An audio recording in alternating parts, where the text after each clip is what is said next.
la fois ambitieux et d'accompagner bien évidemment les prestataires retenus et financés en totalité par l'ADEME et la Banque des Territoires. Donc pourquoi est-ce qu'on va candidater, et on espère pouvoir candidater à cet AMI, tout simplement parce que ça correspond à une des fiches actions de notre plan climat-énergie territorial qui concerne la rénovation et la construction exemplaire dans les bâtiments publics. Donc c'est en prolongement des travaux qui ont été menés par la DUM, et également ça permet d'alimenter donc, le programme pluriannuel d'investissement des communautés de communes. Donc c'est un rapport qui vise et qui a pour objectif donc aujourd'hui de statuer sur la création d'un comité de pilotage. Donc vous avez la liste dans le document. Et donc ce que je vous propose, c'est donc de délibérer sur notre candidature à cet AMI sur le schéma directeur immobilier et énergétique du patrimoine bâti des collectivités locales, et de constituer un comité de pilotage tel qu'inscrit dans le document, d'autoriser le président à signer tous les documents en se rapportant à la délibération. Merci Rachel. On a compris que c'était un appel à manifestation d'intérêt. Peut-être qu'on pourra réserver des questions si on est retenu. D'ici là, tu auras retrouvé ta voix. Non, sérieusement, si j'ai des questions, on essaiera bien d'y répondre, mais y a-t-il des questions? Eric, au président, merci. On a un PCAET, on a un PLA, on a un SCOT, on a une communauté de communes. On est riche, hein. Bon, la plus-value, bon, il y a l'ADEC, il y a la DUM, bon, c'est quand même effrayant. Par rapport, ça serait un ancien sous-préfet qui parlerait, je dirais que c'est scandaleux. J'étais déjà un peu effrayé, mais je ne pouvais pas le dire. C'est absolument effrayant. Ça fait des années, ça ne progresse pas, toutes les instances le disent, en matière de photovoltaïque, en matière d'éolien, en matière de tout. Il faut aller aux législatives, avec beaucoup. Voilà. Donc, je ne sais pas, je ne suis pas convaincu de la plus-value, mais si vous nous dites s'il y en a vraiment une, pourquoi pas? On va essayer d'en trouver des plus-values, cher Eric. Tu sais pourquoi? Parce que de toute façon, on est obligé de le faire. Le PCAET, c'est une obligation. Non, le PCAET, pas d'amis, là, c'est un ami. Ah bah non, c'est récupérer des sous. Ah si. Le but, c'est de récupérer de l'argent pour mettre en œuvre les mesures du PCAET.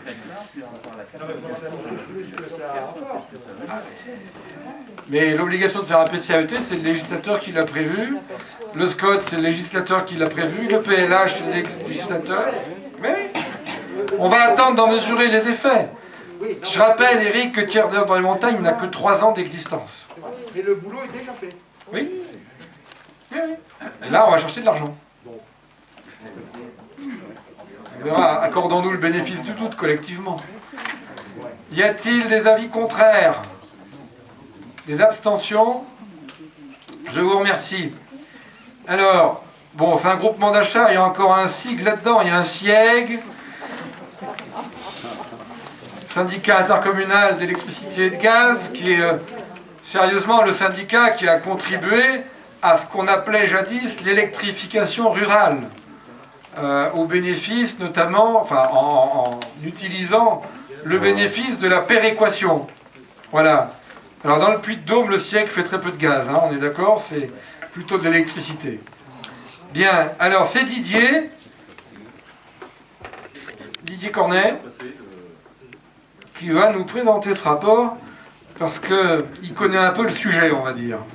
Voilà. Merci, Monsieur le Président. Je ne voudrais pas me substituer à M. De Rossi, je crois, qui a été désigné délégué au SIEG au dernier Conseil communautaire. Mais bon, je peux vous en dire quand même 2 mots, ce qu'il en est. Il y a une loi qui est sortie au mois de novembre 2019 et qui impose aux collectivités comme la nôtre, TDM, donc, la suppression donc, de l'accès aux tarifs réglementaires d'EDF, à partir donc, de cette fin d'année. Donc, si vous voulez, nous sommes dans l'obligation d'appel d'offres pour trouver un fournisseur d'électricité. Alors, ça concerne uniquement les tarifs bleus. Qu'est-ce que c'est que le tarif bleu? Ce sont les puissances électriques inférieur ou égal à 36 kVA. C'est-à-dire, c'est, pour parler couramment, c'est ce qu'on a chez nous. Voilà. Hein, ce que tout le monde a chez soi. Mais bon, TDM s'avère que le TDM possède ces abonnements-là. Et au jour d'aujourd'hui, donc le SIEG, auprès duquel nous avons déjà une adhésion, mais pour des abonnements beaucoup plus importants, donc je disais, le SIEG est prêt à nous accompagner, mais encore faut-il prendre une délibération pour adhérer donc à la fourniture d'énergie en dessous de 36 kVA, donc ces fameux tarifs bleus qu'on appelle maintenant le C5, catégorie C5. Voilà ce qu'il en est. Donc il faut accepter donc, la convention qui est jointe, autoriser le président à signer cette convention et signer tout document relatif. Oui, alors on va le retrouver dans les conseils municipaux aussi, hein, cette proposition hein, d'être dans un groupement de commandes dans l'objectif d'obtenir le meilleur tarif possible pour nos besoins. Merci Didier. Y a-t-il des questions? Des avis contraires? Des abstentions? Je vous remercie. Alors on a deux collègues qui vont vous présenter les rapports 23 et 24. Je ne sais pas dans quel ordre, si c'est Jean-Pierre Dubault qui commence ou Pierre Rose. Jean-Pierre Dubault se manifeste. On va lui remettre un micro dans quelques instants. Et puis après, donc c'est peut-être Pierre Rose qui prendra la suite. C'est parti.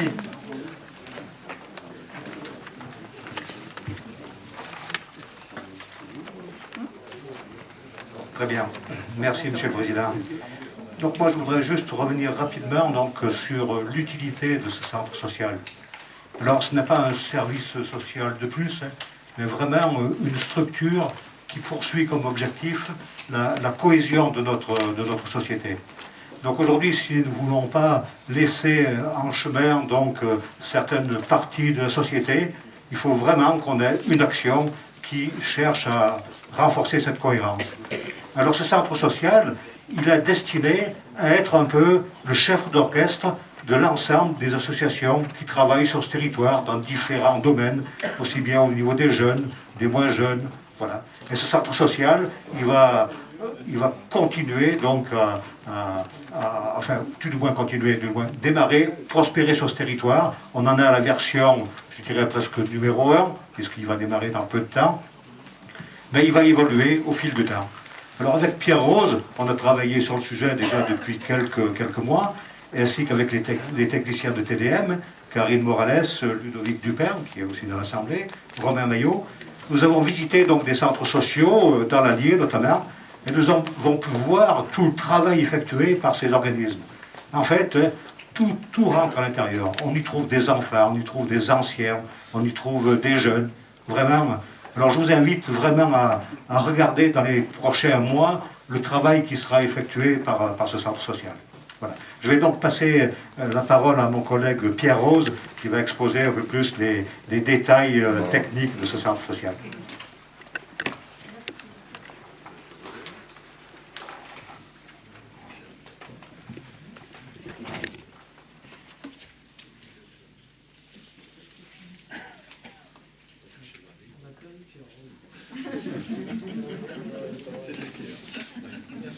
Oui, donc moi j'interviens sur le fait, donc le titre du rapport, le titre du rapport hein, de dépôt d'une demande d'agrément à la caisse d'allocation familiale.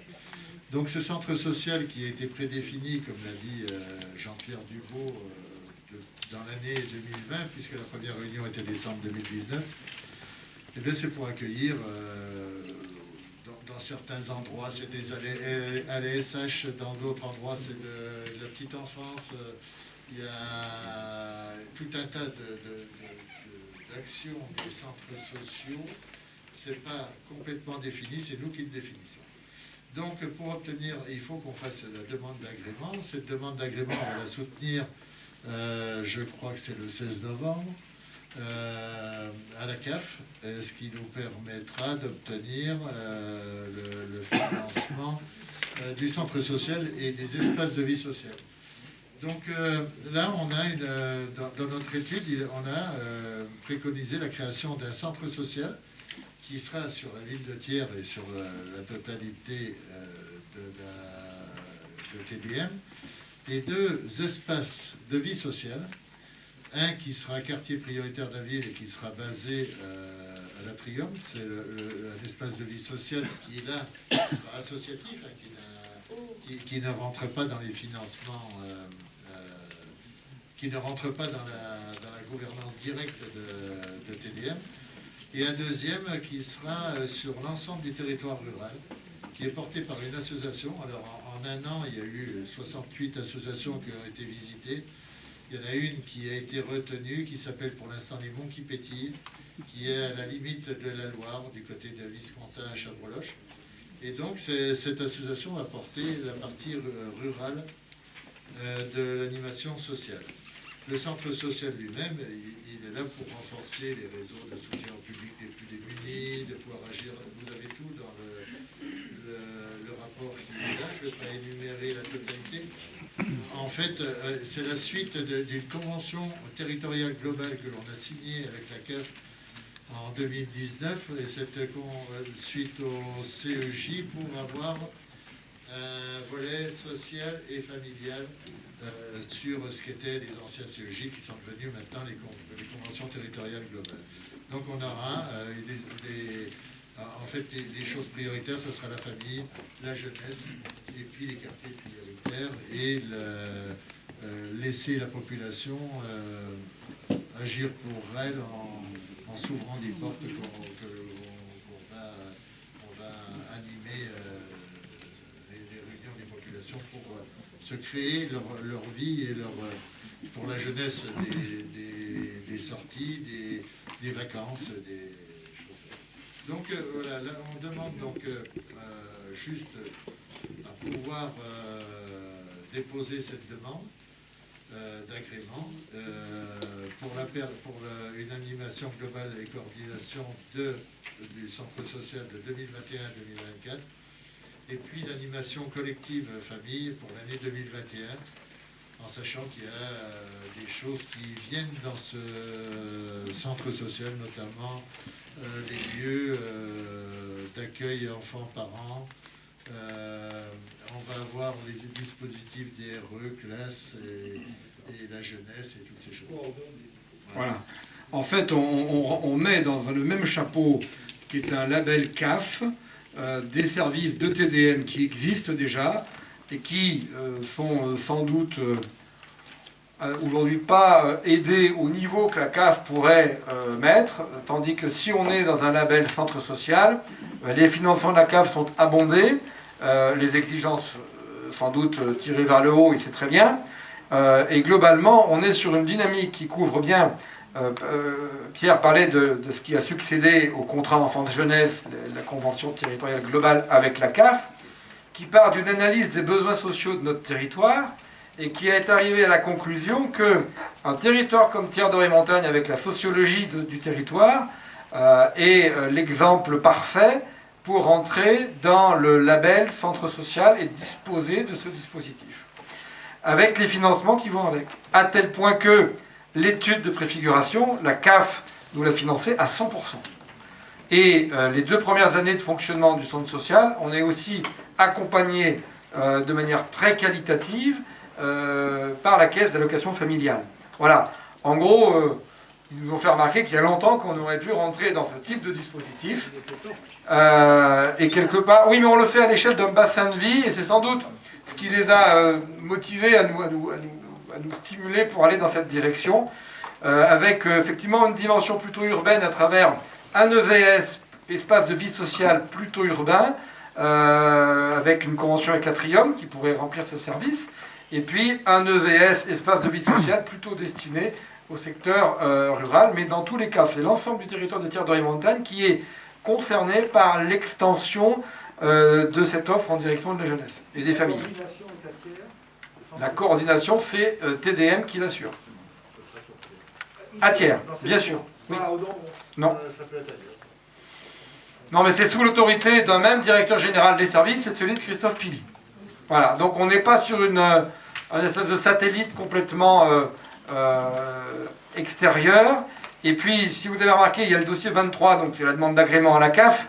Comprenez bien que c'est une demande purement formelle, parce que la CAF nous a déjà reconnu de fait.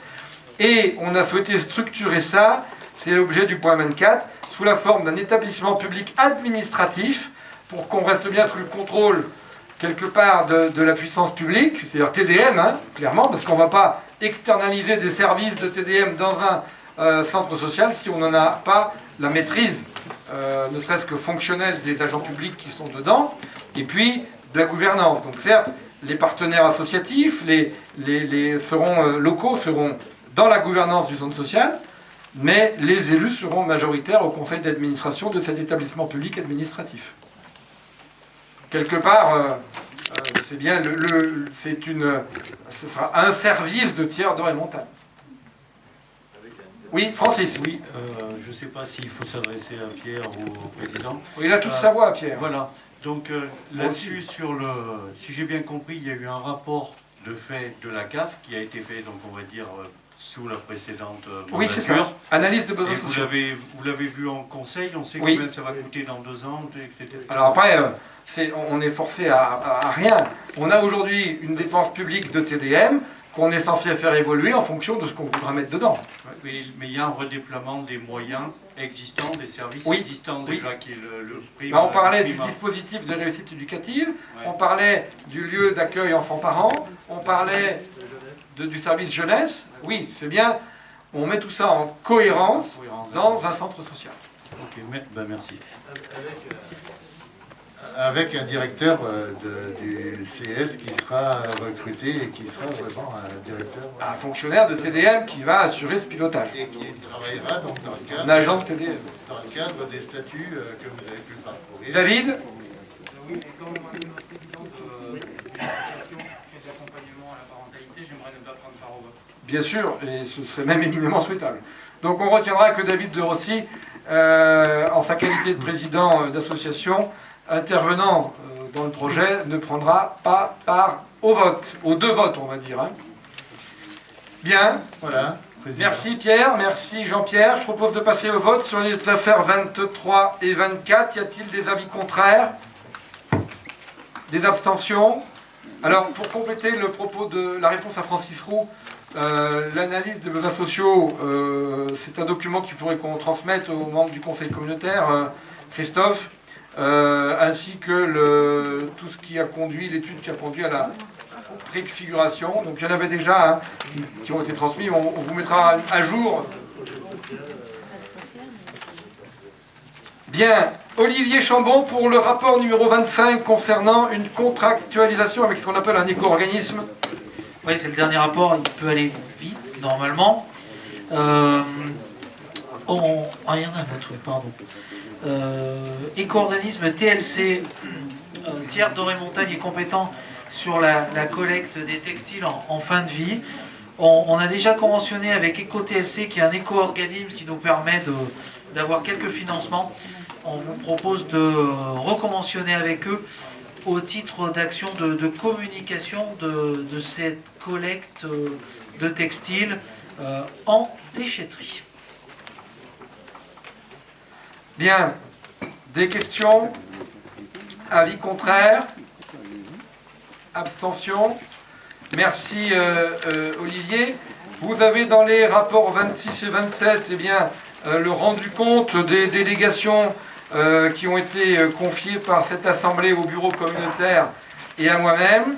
Donc ça ne fait pas l'objet de délibération, mais simplement d'un rapport détaillé, comme vous l'avez dans la note de synthèse. Je voudrais rappeler aux élus ici un atelier de projet de territoire vendredi 2 octobre de 15h30 à 18h30 et de la nécessité de vous y inscrire pour qu'on puisse organiser, en plus avec les contraintes sanitaires, qu'on sache quels sont les élus présents. Et je voulais rappeler qu'il y a un temps d'accueil des élus communautaires qui va permettre de répondre notamment à un accès dématérialisé des documents du conseil communautaire et de l'ensemble des documents numérisés de Tiers d'Orée Montagne. Donc il y a 2 séances pour les nouveaux élus, mais les anciens peuvent venir. Donc ces 2 séances identiques, vous pouvez en choisir l'une ou l'autre. Donc un temps d'accueil pour les nouveaux élus sur ces éléments dématérialisés et le fonctionnement communautaire.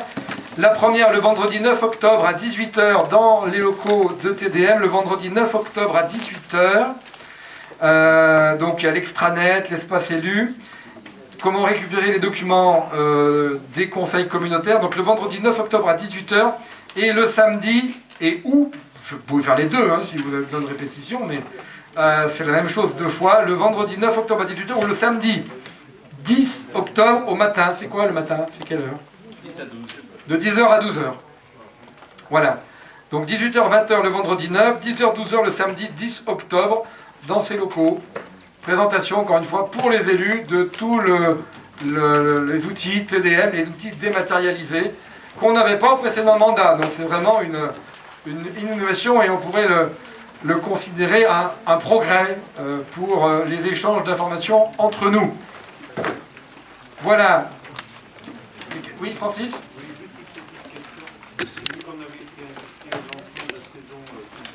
Oui.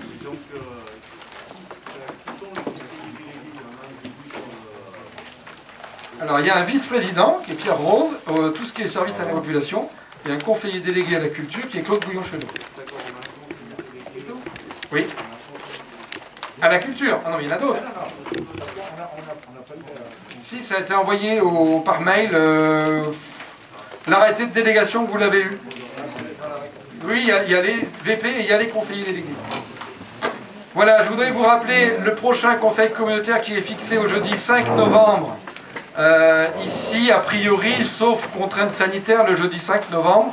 Et puis, vous rappelez qu'on aura, enfin, vous précisez qu'on aura une séance de travail la semaine suivante, le jeudi 12, mais vous aurez les informations en temps voulu, le jeudi 12, une séance de travail sur le projet de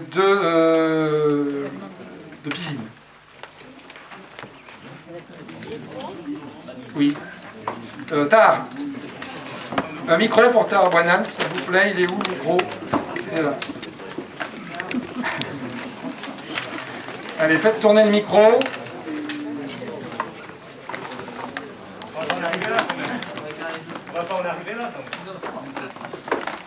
Tard, tu as la parole. Oui. Tu as la parole, Tard. Alors, juste une observation sur les délégations qu'on a données au président. Donc elles sont quand même très étendues.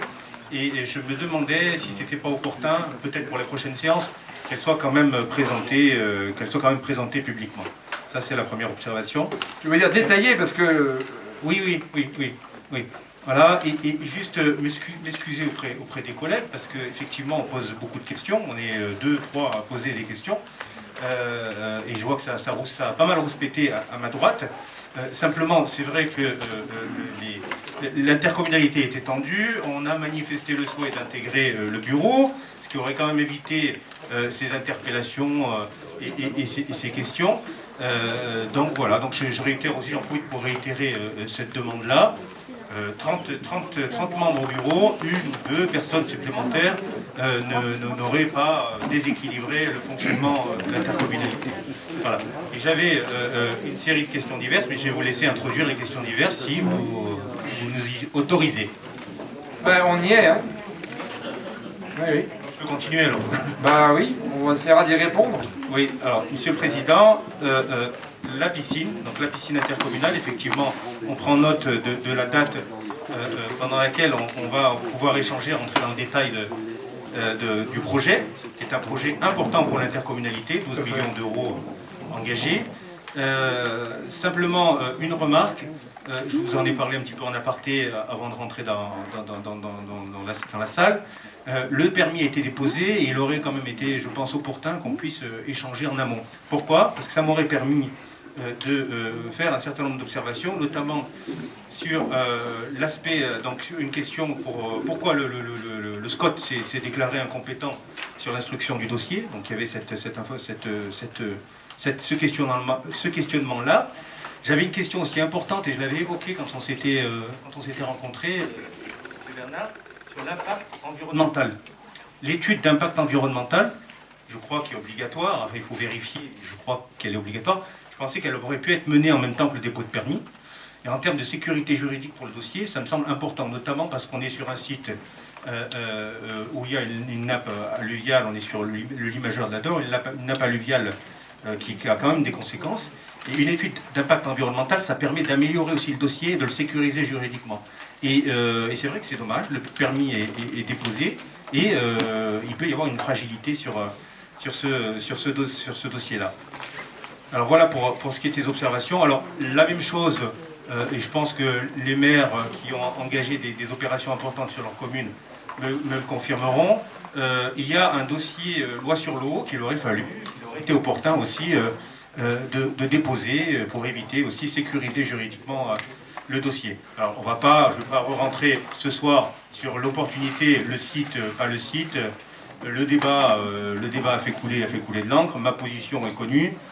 Voilà pour ce qui est de ces réflexions-là. Y a-t-il d'autres questions diverses? Éric Cabrolier. Oui, alors je suis désolé, ce sera beaucoup plus terre à terre, mais je voulais profiter de Une cette piscine assemblée. aussi, c'est terre à terre.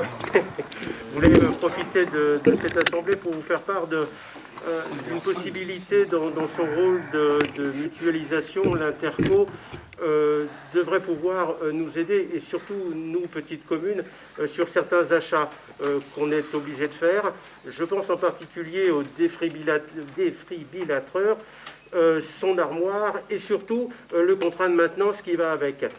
Sans doute que l'Interco, avec le nombre de communes où on est, pourrait permettre d'abaisser très sensiblement les coûts, et ça pour nous ça serait très très important. Alors, beaucoup d'entre vous sont déjà sans doute équipés, mais je pense qu'il y a quand même pas mal de travail à faire, et il y a sans doute aussi d'autres sujets comme ceux-là, très simples, très basiques. On est obligé de le faire, et on voudrait le soutien de l'Interco et de cette force qui pourrait nous permettre de diminuer les coûts. Merci. Je réponds avec beaucoup d'enthousiasme à cette observation de notre collègue Éric Cabrolier, puisque c'est un petit peu constitutif de l'esprit de Thierry Doré-Montagne, c'est d'être au service des communes.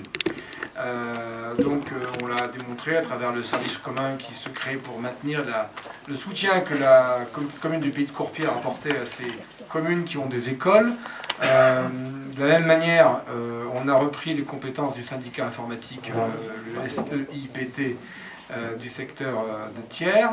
De la même manière, on a vocation à répondre à ces problématiques à travers la création de services communs, de groupements de commandes. Je rappelle qu'on a, sous l'animation de Christophe Pili, régulièrement se réunit ce qu'on appelle le réseau des secrétaires de mairie, des directeurs, des secrétaires généraux. Donc c'est l'occasion aussi de faire émerger ces problématiques. Et à chaque fois que la prise en charge par Thierry Doré-Montagne représentera une plus-value au service des communes de ce territoire et de l'intercommunalité elle-même, nous le ferons. Donc je crois que Christophe Pili a bien enregistré le sujet, mais que la porte est ouverte à toute mutualisation qui présentera, encore une fois, un intérêt qui soulagera un peu les communes de sujets un petit peu soit trop techniques, soit trop peu fréquents pour avoir une réactivité ou une gestion un peu plus suivie. Quant aux remarques de Tarabouanan, il est bien évident que le dépôt du permis de construire, on est sur un document qui est parti à l'instruction. Donc, toutes les études nécessaires que la loi impose seront ou sont déjà réalisées. L'étude d'impact environnemental, qu'elle soit obligatoire, la question ne se pose pas. Et si elle est facultative, eh bien moi je suis d'avis qu'il faut la faire. Voilà. Quant à l'avis du SCOT, je pense que, sous réserve de vérification, mais que la raison est très simple, c'est que le SCOT ne pouvait pas juridiquement, valablement donner un avis avant que le document ne soit arrêté par la préfète. Et le SCOT a été arrêté par la préfète fin juillet ou début août. C'était trop tard pour que la formation SCOT donne un avis, puisque je rappelle que le SCOT, c'est une formation d'élus, et que cette formation d'élus n'a pas encore été recomposée depuis les élections municipales. Donc on est entré dans une période Covid aidant, ou plutôt Covid impactant, qui n'a pas rendu possible, et surtout juridiquement fondé, que le SCOT donne un avis, puisque le SCOT n'avait pas d'existence juridique avant la fin du mois de juillet. Voilà, je vous remercie toutes et toutes. Je vous invite à partager un moment convivial tout en respectant les gestes barrières pour éviter d'échange, de partager autre chose que de la convivialité, c'est-à-dire un vilain virus. Merci à toutes et à tous. Merci à notre caméraman. Merci au service de Terre d'Or et Montagne et merci à vous toutes et vous tous.